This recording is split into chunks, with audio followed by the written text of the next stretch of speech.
Science programme में आप सभी का एक बार फिर स्वागत है। हम लोग देख रहे थे इसके पहले साइंस प्रोग्राम में हमने डिजीज़ देखी, ह्यूमन डिजीज़ कैसे होते हैं, जनरल डिजीज़ को समझा। आज हम देखेंगे जनरल साइंस में विटामिन्स के स्रोत और उनसे संबंधित रोग।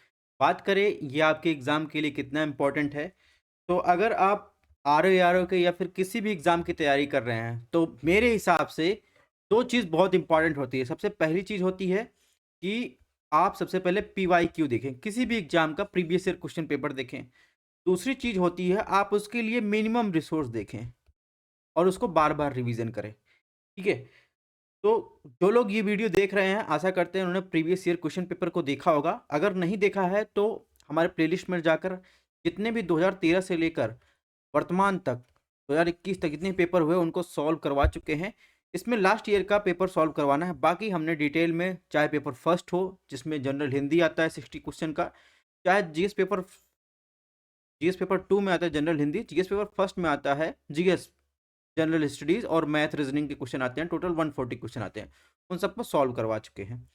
तो इसके पहले अगर आपने हमारा जनरल साइंस का ह्यूमन डिजीज़ से संबंधित जो भी यानी ह्यूमन डिजीज़ का लेक्चर नहीं देखा है, तो लगभग 20 से 25 मिनट का वीडियो है, उसको आप देख लेंगे तो आपका ह्यूमन डिजीज़ क्लियर हो जाएगा। इसके अलावा 900 प्लस एमसीक्यू की सीरीज़ चल रही है पीवाईक्यू की जनरल साइंस की, उसको भी आप देख सकते हैं। तो बात करें ह्यूमन डिजीज़ को, तो ह्यूमन डिजीज़ को देखिए हमने इस तरीके से आपको फ्लो चार्ट के माध्यम से एकदम कैटेगराइज़ करके समझाया है। बहरहाल बात करें अगर आपको क्लासेस पसंद आ रही हो, चैनल को सब्सक्राइब भी कर सकते हैं। अगर आपने प्रीवियस ईयर के वीडियो नहीं देखे हैं, कोई वीडियो चाहिए तो डिस्क्रिप्शन बॉक्स में लिंक दिया गया है। पीडीएफ की ज़रूरत होगी तो आप फिर हमारा टेलीग्राम चैनल जॉइन कर सकते हैं, व्हाट्सएप जॉइन कर सकते हैं, व्हाट्सएप पेज लिंक दिया गया है, डायरेक्ट स्कैन करके भी जॉइन कर सकते हैं। तो चलिए आज की क्लास की शुरुआत करते हैं। तो बात करें विटामिन से क्वेश्चन आरओ में या कोई भी यूपी का एग्जाम है, किसी भी एग्जाम में अगर आपने देखा होगा तो उसमें 2 टाइप के क्वेश्चन पूछे आगे जाते हैं। एक तो विटामिन दे दिया जाएगा और उसका केमिकल नेम पूछा जाएगा। दूसरा इससे संबंधित इसकी कमी से होने वाले रोग पूछे जाएंगे। ठीक है, तो इसी को देखते हुए हम क्लासेस को आगे बढ़ाएंगे। तो विटामिन 2 प्रकार के होते हैं। एक तो होते हैं जो जल में घुलनशील विटामिन होते हैं, दूसरा जो होते हैं वायु में घुलनशील विटामिन होते हैं। तो इनको फैक्चुअल जानकारी आपको याद रखनी है, कोई ट्रिक नहीं बताएंगे और ट्रिक ना हम बताते हैं क्योंकि ट्रिक एक समय तक रहता है, उसके बाद भूल जाता है। और इतने विटामिन्स हैं, इतने रिसोर्स हैं, इनका ट्रिक कितना बताएंगे। तो जल में घुलनशील विटामिन कौन है, देखेंगे जितने बी वाले सीरीज हैं, बी1 बी2 बी3 बी5 बी6, ठीक है, बी12 ये और एच सी, ये सब क्या है, जल में घुलनशील विटामिन है। ठीक है, बी को छोड़कर ए डी ई के, ये क्या है, वाई में घुलनशील विटामिन है। तो इतना छोटा सा तो चीज है, इसको आपको तो याद रखना चाहिए। इसमें क्या ट्रिक बता दें, तो ध्यान रखिएगा, बी वाली series B1 बी2 B3 B5 B6 B12 और ये इसके साथ और विटामिन एच विटामिन सी, ये सब जल में घुलनशील विटामिन है। वाई में घुलनशील विटामिन पूछा था आपसे, vitamin A vitamin D vitamin E vitamin के। ठीक है, अभी इनको डिटेल में पढ़ेंगे। ठीक है, तो चलिए शुरुआत करते हैं। जब सबसे पहले जल में घुलनशील विटामिन के बारे में देखते हैं, तो विटामिन बी1 देखते हैं। विटामिन बी1 का रासायनिक नाम आपको याद रखना है, रासायनिक नाम से क्वेश्चन बहुत ज़्यादा पूछे जाते हैं आरओ में। तो विटामिन बी1 का केमिकल नेम होता है थायमीन। विटामिन बी1 किस में पाया जाता है, तो आप देखेंगे अनाज में पाया जाता है, ठीक है, फलियां होती है उसमें पाया जाता है, सोयाबीन में पाया जाता है, अंडे में पाया जाता है, ठीक है, दूध में पाया जाता है, यीस्ट में पाया जाता है, मांस में पाया जाता है। इसमें जो है विटामिन बी1 पाया जाता है। एक चीज पूछा गया आरओ में प्रीवियस ईयर में कि यीस्ट का मिलान करने के लिए दे दिया गया, किससे यीस्ट का यूज कहाँ यूज होता है, तो ईस्ट का यूज जो है शराब बनाने में भी यूज होता है, बेकरी में भी यूज होता है। ईस्ट को क्या करते हैं, खमीर भी कहते हैं, तो ये भी याद रखना है। ठीक है, तो ये हो गया विटामिन बी का। विटामिन बी1 का स्रोत क्या है, इसकी कमी से क्या क्या क्या रोग होता है, इसकी कमी से बेरी बेरी रोग होता है। तो आप देखेंगे पाँव पर ऐसे जो है इस तरीके से आप देखेंगे दरारें पड़ जाती हैं, ठीक है, हल्की हल्की आपको रैसेस टाइप की मिलती है, इसे क्या कहते हैं, बेरी बेरी कहते हैं। ठीक है, विटामिन बी2 की बात करें, तो विटामिन बी2 का जो केमिकल नेम होता है उसे क्या कहते हैं, राइबोफ्लोविन कहते हैं। ठीक है, विटामिन बी2 किससे प्राप्त होता है, तो पनीर, अंडा, यीस्ट, ठीक है, इसके अलावा ग्रीन वेजिटेबल से होगा, इसके अलावा आप देखेंगे तो मीट से हो जाएगा, लीवर से हो जाएगा। तो इससे केलोसिस नामक बीमारी होती है। केलोसिस कैसी बीमारी होती है? जैसे अगर अभी ठंडियों की बात करें तो लिप में दरार आ जाएगी और देखेंगे लिप के अंदर छाले पड़ जाएंगे और लिप के एकदम साइड में जो है आपको यहाँ पर जो है क्रैक दिखाई देगा। तो ये आप समझ जाइए किससे विटामिन बी2 की कमी के कारण हो रहा है, जिसका केमिकल नेम क्या है? राइबोफ्लोविन। और उसे कौन सी बीमारी कहते हैं? केलोसिस।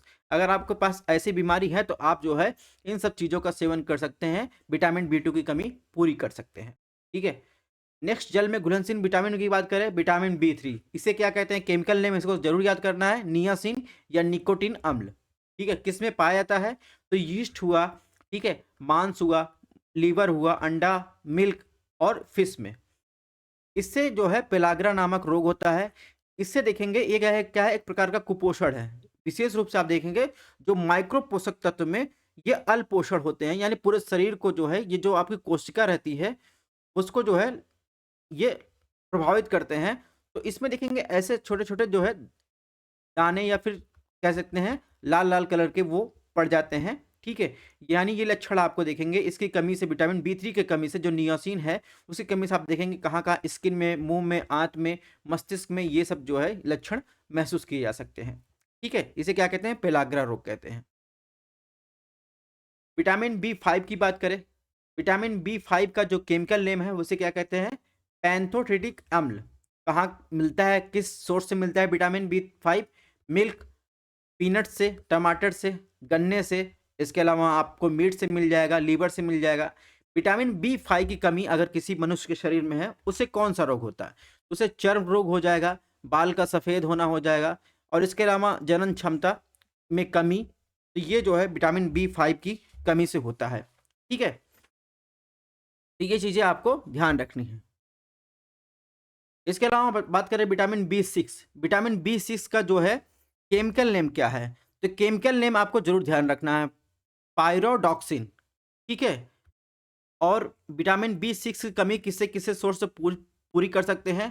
तो आप दूध से पूरी कर सकते हैं, ठीक है, अनाज से पूरी कर सकते हैं और मछली से पूरी कर सकते हैं, यीस्ट से पूरी कर सकते हैं, सॉरी मांस से, यीस्ट हो गया, लीवर हो गया। ठीक है। विटामिन बी सिक्स की कमी से कौन कौन सा रोग होता है? तो इससे चर्म रोग होता है, पेशियों, आपके पेशियों में ऐंठन हो सकती है, खून बनने में प्रॉब्लम हो सकती है। ठीक है।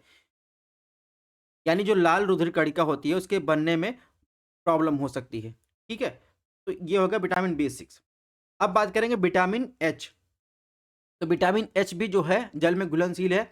इसका केमिकल नेम क्या है? बायोटिन। कहाँ कहाँ मिल सकता है? सोर्स क्या है? तो स्रोत की बात करें तो पीनट्स यानी मूंगफली, इसके अलावा देखेंगे चॉकलेट हो गया, गेहूं हो गया, अंडा हो गया, मांस हो गया। इसके अलावा आप बात करें तो फल और सब्जियों के साथ ईस्ट में ये स्रोत विटामिन एच आपको मिलता है। अगर आपके अंदर विटामिन एच की कमी है तो आपको चर्म रोग, बालों का झड़ना, ये सब हो सकता है। तो जो लोग भी बालों का झड़ने से परेशान हैं तो समझ लें कौन कौन से विटामिन की कमी है, उनके रिसोर्स को नेचुरल रिसोर्स लेने की कोशिश करें। विटामिन बी12 की बात करें, विटामिन बी12 का केमिकल नाम क्या है? शाइनोकोबालामिन। ठीक है। इसकी कमी से आप देखेंगे तो इससे खून की कमी होती है, तंत्रिका तंत्र में गड़बड़ी हो सकती है।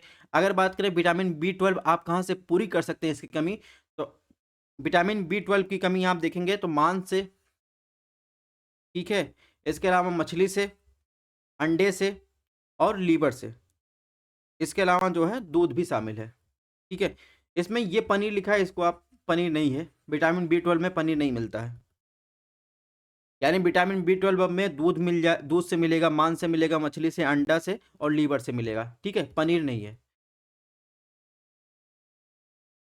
विटामिन सी की बात करें, विटामिन सी में देखेंगे तो विटामिन सी जो होता है उसका केमिकल नेम क्या है? एस्कॉर्बिक अम्ल। ठीक है। एस्कॉर्बिक अम्ल जो है यानी विटामिन सी आप कहाँ कहाँ से सोर्स यानी स्रोत से प्राप्त कर सकते हैं? जितने भी साइट्रस यानी खट्टे नींबू के वंश के फल है उनसे, टमाटर से, ठीक है, सब्जियों से, आलू से ये प्राप्त कर सकते हैं। और विटामिन सी की कमी से कौन सा रोग होता है? स्कर्वी रोग होता है। स्कर्वी रोग देखिए पहचान क्या है? आपके दांत में ऐसे देखिए इस तरीके से अगर ब्लड निकल रहा है, यानी दांतों के डेंटिन के और घावों को भरने के लिए जो है आप देखेंगे विटामिन सी जो है या स्कर्विक अम्ल जो है जरूरी है। तो इस तरीके से ये स्कर्वी रोग होता है। इसके अलावा एक है फॉलिक समूह जो है ये विटामिन जो है ये भी जल में घुलनशील होता है, यानी इसमें जो स्रोत की बात करें तो कहाँ से मिल सकता है फॉलिक अम्ल समूह एसिड, तो मिल्क से, मीट से मिल सकता है, इसके अलावा फिश से मिल सकता है, अंडे से मिल सकता है, लीवर से मिल सकता है, ठीक है। तो इससे क्या होता है, अगर फॉलिक अम्ल का आपके शरीर में कमी है तो इससे खून की कमी हो जाएगी, आपकी जो ग्रोथ है, वृद्धि है, वो रुक जाएगी, ठीक है। अब बात करते हैं वायु में घुलनशील विटामिन। तो वायु में घुलनशील विटामिन कौन कौन सा बताया हमने, विटामिन ए, विटामिन डी, ई, के। सबसे पहले विटामिन ए देखें। विटामिन ए का जो है केमिकल नेम क्या है, रेटिनॉल, ठीक है। किससे मिल सकता है, यानी स्रोत क्या है, विटामिन ए की कमी आपको हो तो मिल्क से मिल सकता है, मक्खन से, अंडे से, फिश से, ठीक है, फिश ऑयल से, इसके अलावा लीवर से मिल सकता है। विटामिन ए की कमी से कौन सा रोग होता है, रतौंधी, ठीक है। ध्यान रखिएगा, रतौंधी जो है ये नाइट ब्लाइंडनेस है, ये जो है जेनेटिक बीमारी नहीं है। जबकि आपसे कलर ब्लाइंडनेस पूछा जाए तो कलर ब्लाइंडनेस क्या है, जेनेटिक बीमारी है। अगर आपने जो है डिजीज वाली क्लास नहीं देखी है तो जरूर जाकर देखें। तो विटामिन डी की बात करें, विटामिन डी भी वायु में घुलनशील है। इसका जो है अगर केमिकल नेम पूछा जाए तो कैल्सीफेरॉल है, ठीक है। कहाँ कहाँ से मिल सकता है, तो आप देखेंगे मक्खन से मिल सकता है, लीवर से या यकृत से मिल सकता है, अंडे से मिल सकता है, इसके अलावा सूर्य के प्रकाश से मिलता है, ठीक है। विटामिन डी इसलिए भी जरूरी है कि कैल्शियम और फास्फोरस के ये उपापचय में काम करता है, हड्डियों और दांतों के वृद्धि में ये विटामिन डी सहायक होता है। विटामिन डी, अगर विटामिन डी की कमी है तो आपको कौन सा रोग हो सकता है, रिकेट्स, या जिसे सूखा रोग कहते हैं। और एक रोग और होता है जिसे ऑस्टियोमेलेसिया कहते हैं, ठीक है। नेक्स्ट रोग की बात करें, सॉरी नेक्स्ट विटामिन की बात करें जो वायु में घुलनशील है, विटामिन ई, जिसका केमिकल नेम क्या है, टेकोफेरॉल, ठीक है। विटामिन ई का स्रोत क्या है, यानी आप अगर तेल, गेहूं, अंडे की जर्दी खाते हैं, सोयाबीन खाते हैं तो विटामिन ई के सोर्स को प्राप्त कर सकते हैं। विटामिन ई की कमी से कौन कौन से रोग हो सकते हैं, तो पेशियां जो होती हैं वो कमजोर हो जाती हैं, जननांग, और इसके अलावा नपुंसकता का शिकार भी हो सकते हैं। तो विटामिन ई इसलिए है। विटामिन के की बात करें, विटामिन के भी वायु में घुलनशील है। विटामिन के का जो है केमिकल नाम क्या है, तो विटामिन के को जो है फाइलोक्विनिन कहते हैं, या इसे नेफ्थोक्विनिन भी कहते हैं, ठीक है। विटामिन के के स्रोत की बात करें, कहाँ कहाँ से विटामिन के की कमी दूरी कर सकते हैं, तो हरी पत्तियाँ, अंडा, लीवर या यकृत, टमाटर और गोभी, ठीक है, सोयाबीन। अगर आपके अंदर विटामिन के की कमी है तो आपको अगर चोट लग जाए तो आपके शरीर में जो थक्का बन जाता है थोड़ी देर बाद, यानी खून जम जाता है, वो जमता नहीं है, ठीक है। तो यानी विटामिन के की कमी से आप देखेंगे खून जमने में दिक्कत होती है। इसी से मिलता जुलता आप देखेंगे, इसी से अलग है हीमोफीलिया, हीमोफीलिया डिजीज होती है, यानी हीमोफीलिया डिजीज होती है, सॉरी हीमोफीलिया डिजीज होती है। यह एक क्या है, जेनेटिक डिजीज है, ठीक है, अनुवांशिक डिजीज है, ये अलग है। विटामिन के अलग है, ठीक है। विटामिन के की कमी, विटामिन हीमोफीलिया देखेंगे तो ये है एक जेनेटिक डिजीज है। इससे क्या होता है, शरीर में थक्का नहीं बनता है, इसे क्या कहते हैं, रॉयल डिजीज भी कहते हैं, ठीक है। इससे पुरुष ज़्यादा प्रभावित होते हैं, महिलाएं जो हैं इससे हीमोफीलिया की वाहक का काम करती हैं, ठीक है। तो ये सब मैंने लेक्चर जो है डिजीज़ वाले क्लास में पढ़ाया है। डिस्क्रिप्शन बॉक्स में लिंक दी गई है, जनरल साइंस की प्लेलिस्ट में आपको मिल जाएगा। इस प्रकार हमने विटामिन्स और उनके स्रोत को कवर कर लिया। मिलते हैं नेक्स्ट लेक्चर में, तब तक आप लोग अपनी हेल्थ का ध्यान रखिएगा। पीडीएफ हमारे टेलीग्राम चैनल पर, व्हाट्सएप मिल जाएगी, आप ज्वाइन कर सकते हैं।